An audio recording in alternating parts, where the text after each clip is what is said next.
Hi friends, నేను ఇప్పుడు మీకు థ్రెడ్ బ్యాంగిల్స్ ఏ విధంగా చేసుకోవాలో చూపిస్తా ఫ్రెండ్స్. ఇది ఆల్రెడీ నా దగ్గర ఉన్న ఒక సెట్ ఫ్రెండ్. ఇప్పుడు ఇది బాగా ట్రెండింగ్లో ఉంది ఫ్రెండ్. ఇట్లా ఈ విధంగా డిజైన్ నేను మీకు ఇప్పుడు బ్యాంగిల్స్ తయారు చేయడం థ్రెడ్తోనే ఏ విధంగా చూపిస్తాను. దానికి కావాల్సిన మెటీరియల్ ప్లాస్టిక్ బ్యాంగిల్స్, ఇది ఒక సెట్. ఇప్పుడు నేను మీకు ఒక సెట్ చేసి చూపిస్తా. వాటికి కావాల్సిన థ్రెడ్ అండ్ కటర్ ఇప్పుడు నేను మీకు ఏ విధంగా చేయాలో చూపిస్తాను.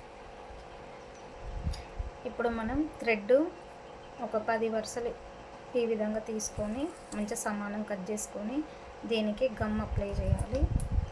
గమ్ అప్లై చేస్తే ఈ విధంగా పొరలు రాకుండా మంచిగా వస్తుంది మనకి చుట్టడానికి.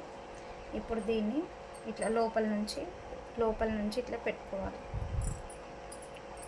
మనకి అతుకులాగా ఓపడకుండా నీట్గా వస్తుంది. ఇప్పుడు మనం దీన్ని ఇట్లా మంచిగా ఈ విధంగా సమానంగా అనుకుంటూ లైన్ మీద వచ్చేలాగా ఈ విధంగా మనం థ్రెడ్ బ్యాంగిల్స్ని ఈ విధంగా మనం సమానంగా అనుకుంటూ మనం థ్రెడ్ బ్యాంగిల్ అనేది తయారు చేసుకోవాలి. మన డ్రెస్కి ఏ కలర్ మ్యాచ్ అయితే ఆ కలర్ దారంతో ఈ విధంగా ఈజీగా మనం డిజైన్ లాగా చేసుకోవచ్చు.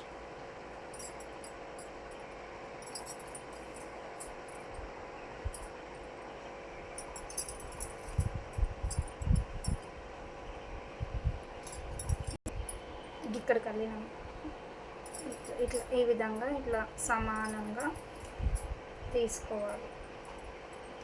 గాజు వరకు మొత్తం మనకి బ్యాంగిల్ అనేది ఇప్పుడు ఇలా మనం బ్యాంగిల్ మొత్తం థ్రెడ్తోని నీట్గా బ్యాంగిల్ అవపడకుండా నీట్గా ఇలా మనం చుట్టుకోవాలి దారాన్ని.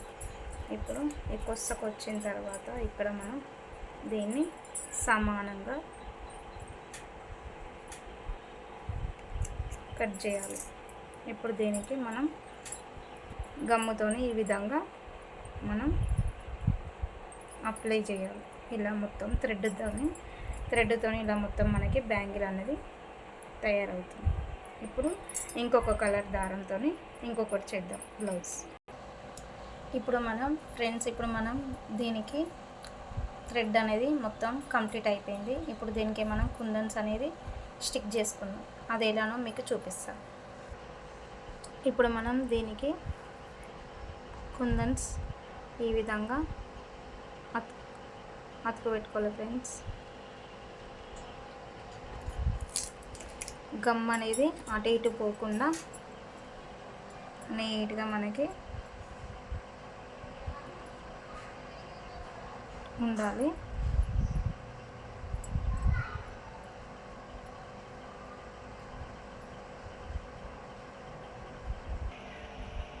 ఇప్పుడు మనం ఈ విధంగా చిన్నగా ఏదన్నా ఒక ఫ్లవర్ మన డ్రెస్కి మ్యాచ్ అయ్యేలాగా ఈ విధంగా మనం ఫ్లవర్స్ యాడ్ చేసుకోవాలి.